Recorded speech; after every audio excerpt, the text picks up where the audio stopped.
అనమాట. ఓకే. అది కూడా చేసినట్టయితే ఇంకొక వచ్చేది మిస్టేక్ అది ఇది అయిపోయింది. అది ఆ మధ్య కీరవాణి గారు నీతోటి సెల్ఫీ దిగి అబ్బో నాయన నాకు అదే ఇప్పటికి నా అభిమాన నటుడు అని నాకు చెప్పేసి అది కూడా విచారణ చూసి నాకు నిజంగా ఆయన బాబోయ్ నాకు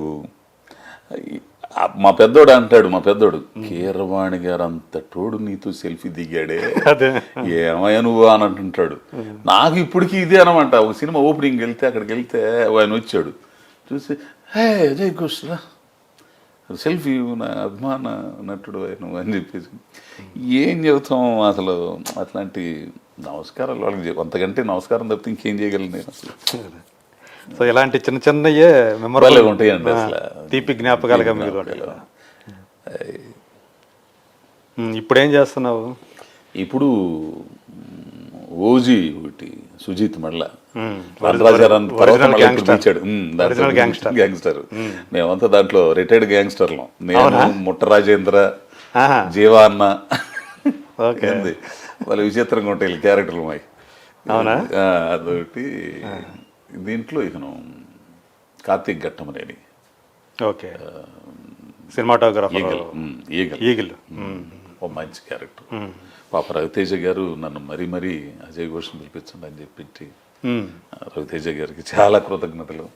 ఓకే, తను ఆయనే రికమెండ్ చేసి అజయ్ ఘోష్ని పిలిపించండి. అందులో ఏం క్యారెక్టర్? అంటే ఫారెన్ ఎపిసోడ్ వేరు, ఇక్కడికి వచ్చిన తర్వాత ఎమ్మెల్యే భలే విచిత్రం. 2 షేడ్లు ఉంటాయి అయితే. భలే విలను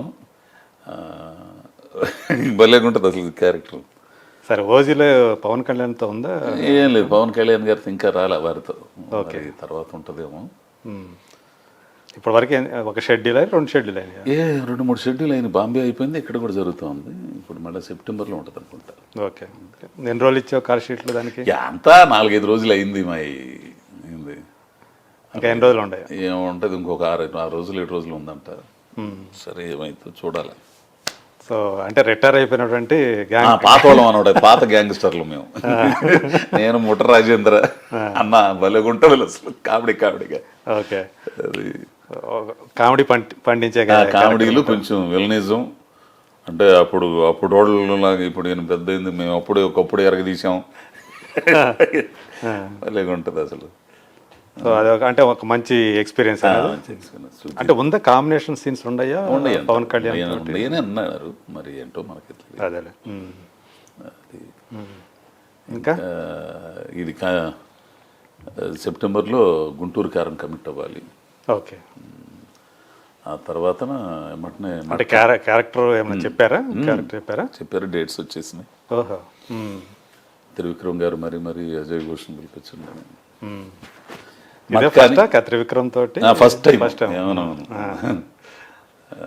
మట్కా కరుణ్ కుమార్ది అది కమిట్ అవ్వాలి. నేను హీరో గారు మంచి త్రూఅవుట్ కాంబినేషన్, మంచి క్యారెక్టర్ అది. ఓకే, వరుణ్ తేజ్ది. దాని తర్వాత ఇక మా బుచ్చిబాబు, ఉప్పిన బుచ్చిబాబు, రామ్ చరణ్ తోటి దాంట్లో కూడా కమిట్ అయ్యావా? కమిట్ ఇంకా బిగిన్ కాలేదు. ఓకే, మొన్న పిలిపించి చెప్పాడు క్యారెక్టర్. అట్లాగే మంచి సినిమాలు ఉన్నాయి చేతిలో, మంచి పాత్రలు ఉన్నాయి. శంకర్, ఇంకో విషయం, దిల్ రాజు గారిది శంకర్ సినిమా ఒకటి రామ్ చరణ్ది, అందులో ఏదో చిన్న క్యారెక్టర్ ఉన్నారు, గేమ్ చేంజర్. దాంట్లో కమిట్ అవ్వాలి. రేపు 8వ తారీఖున ఇచ్చేది. ఓకే, 8 నుంచి ఉందా షూట్? 8 నుంచి ఉంది. అది కమిట్ అవ్వాలి. అట్లా మంచి ప్రాజెక్టులు ఉన్నాయి.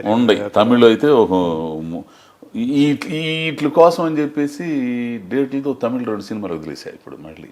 అవునా? సినిమాలు వేసాను. ఇప్పుడు సుహాస్తో ఒక సినిమా డైరెక్టర్ బాలాజీ అని చెప్పేసి తమిళ కుర్రోడు తెలుగు సినిమా చేస్తున్నాడు. సుహాస్ తోటి తెలుగు తమిళ్ 2. అతను కథ ఏదో చెప్పడానికి వస్తున్నాడు 2-3 రోజులు చెన్నై నుంచి. తమిళ ఇంకో కుర్రోడు కూడా ఉన్నాడు, అతని పేరేంటి, బాలమురుగన్ ఏదో ఉంది. అతను సరేలే బారండి. సో ఫస్ట్ టైం మొత్తానికి పవన్ కళ్యాణ్ తోటి, తర్వాత మహేష్ బాబు తోటి చేస్తున్నావు ఇప్పుడు. సో ఏంటి ఇప్పుడు వేటపాలెం అంటే మర్చిపోయి చదవడం అసలు నువ్వు నీకు మంచి దోస్తు అసలు బాబోయ్ నన్నైతే బా నాకు మంచి దోస్తు నా మీద పోట్లాడి అసలు మామూలుగా అసలు గోపీచంద్ అల్లేని వీరసింహారెడ్డి ఒంగోలియన్ అని అదే క్రాక్ లో పెట్టుకోలేకపోయినా బాధపడి పాపం మొన్నే మళ్ళీ వెళ్ళి ఆఫీస్కి నెక్స్ట్ సినిమా మళ్ళీ రవితేజతో ఓకే మన ఏరియాలోనే అంటారు షూటింగ్ కూడా. అవునా? ఇది జరుగుతూనే మెయిన్ క్యారెక్టర్ ఒకటి అన్నాడు, అదేదో పీరియడ్ ఫిలిం అనుకుంటా కదా, మెయిన్ క్యారెక్టర్ అన్నాడు. ఓకే బాయ్ అని చెప్పాను. అదొకటి గోపీచంద్ వదలడం వదలడు, మంచోడు అబ్బాయి. సో ఇలాంటి అంటే మన యొక్క ఏదంటాము రిలేషన్షిప్సే అంతే అంతే వాళ్ళతో మనం ఏర్పరచుకున్నట్టు బంధాలే కదా ఇవన్నీ కూడా. కాకపోతే సినిమా అనేది ఒక మాయా ప్రపంచం అంటారు కదా, ఆ బంధాలు ఎంతకాలం ఉంటాయి అనేదే. అయితే నిజమే, అవి నీకేంది నాకేంది అన్నట్టు ఉంటుంది తప్పితే. కానీ కొంతమంది ఉంటారండి, కొంతమంది ఉంటారు వాళ్ళు మర్చిపోలేరు. రఘు కొంచెం కనపడితే అబ్బో ఎందుకులే, నేను ఇప్పుడు కనపడ్డాడు నీ పక్కన ఉన్నాడు అనుకో, నా జీవితాన్ని నాశనం చేసినాడు అని అంట. ఏరా బాగానే ఉండవు కదరా అని అంటుంటాడు. ఎందుకంటే నేను విజయవాడ సిటీకి వెళ్ళి ప్రోగ్రామ్ డైరెక్టర్ చేసుకునేవాడిని, అక్కడ ఏదో బతుకుతా అట్టుండేవాడిని. నా వర్క్ అంతా చూసి ఇక్కడ ఎందుకు రాను రా, భలే ఉంది విశాలమైన ప్రపంచం ఉంది రాడా, ఇక్కడ అడవి కాచిన వెళ్ళైపోతుంది రారా అని అనేవాడు. ఎడితేరా ఇక్కడికి వస్తే మనకేం అర్థం కాల పాప మాటి రఘు 3 నెలలు అక్కడే పెట్టుకున్నాను. ఎందుకు అజయ్తో చెప్పడం ఎందుకు అని చెప్పి రఘు ఏం చేశాడు, సరే రూమ్లో ఉండను తెలిసిపోయింది 3 నెలలకి మనకి, బాబో ఇది మన వల్ల కదా. ఈ మనిషి కూడా కనపడ్డా ఏంది. తర్వాత తర్వాత తర్వాత పూరి గారితో అదే అన్న, నా జీవితాన్ని నాశనం చేశాడు సార్ ఇక్కడ పిలిపించాను రఘు నిజంగా వల్ల ఇది రఘుతో. సో పూరి జగన్నాథ్ తోటి మంచి ఇదే ఉంది కదా జ్యోతిలక్ష్మి ఆ టైంలో.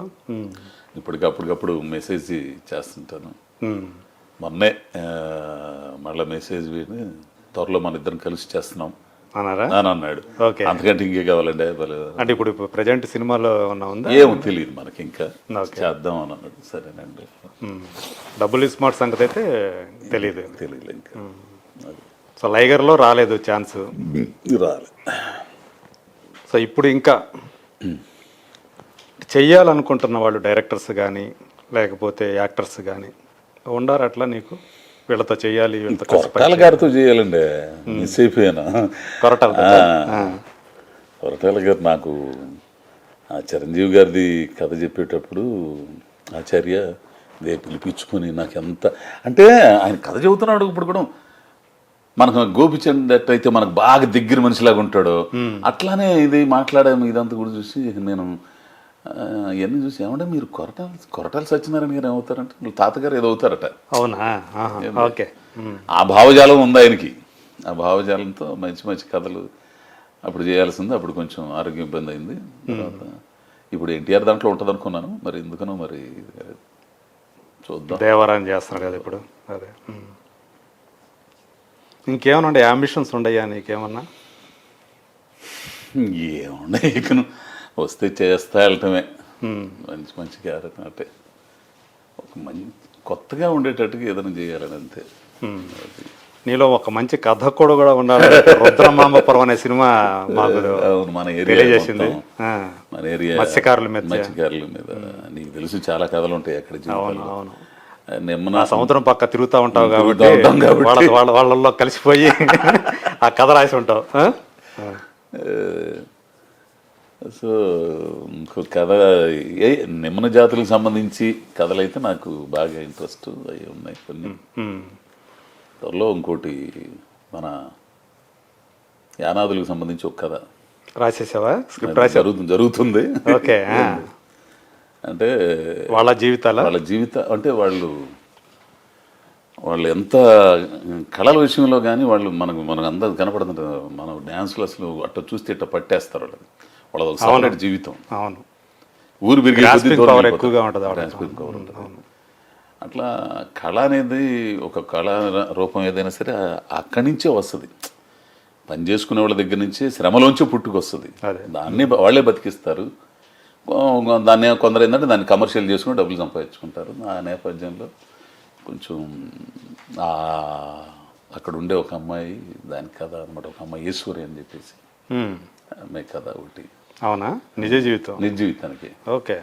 నిజ జీవితంలో ఒక ప్రాచీన కళారూపాలు ఆటల నేపథ్యంలో అంటే ఇన్స్పైరింగ్ లాగా ఉంటుంది. ఇన్స్పైరింగ్ లాగా ఉంటుంది అది. ఓకే. అది ఒకటి జరుగుతుంది. అది కథ చేసేస్తే మనోడు